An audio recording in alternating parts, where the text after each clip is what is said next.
Assalamu alaikum, hello everyone, welcome back my another vlog. So আপনারা দেখতে পাচ্ছেন আমার সামনে ড্যাশবোর্ড একটু অন্যরকম লাগছে।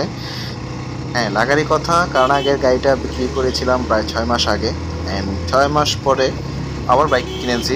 সেটা হচ্ছে আমার ক্রাশ হিরো এক্সট্রিম 125R। এই বাইকটা নিয়ে কমপ্লেন আছে, অনেক মানুষ অনেক ধরনের কথা বলতেছে যে এটা স্টার্ট অফ হয়ে যায়। হ্যাঁ, মাঝে মাঝে আমারটাও হয়েছে, এরকম পাইছি আমি রানিং অবস্থাতে, কিন্তু সেটা রাইডিংয়ের উপরে ডিপেন্ড করে আপনি কীভাবে রাইড করতেছেন, সেই রাইডিংয়ের উপর ডিপেন্ড করে গাড়িটা অফ হবে কি না। তো ইঞ্জিন যদি আপনি বেশি গরম করে ফেলেন বা দেখা গেছে আপনার চালানোর সময় আপনি গিয়ারের সাথে স্পিডটা আপনি মেনটেন করে চালালেন না, সেই ক্ষেত্রে দেখা যাচ্ছে আপনার গাড়িটা স্টার্ট অফ হয়ে যায়। তো দোয়া করবেন সবাই আমার জন্য।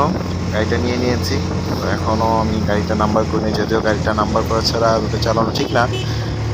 খুব শীঘ্রই আমি গাড়িটা নাম্বার করে ফেলবো। আমার পেজটাকে লাইক ফলো করে দিবেন, আমার চ্যানেলটাকে সাবস্ক্রাইব করে দিবেন। সবার দোয়া প্রার্থনা করছি, সবাই আমার জন্য দোয়া করবেন। ভালো থাকবেন, আল্লাহ হাফেজ।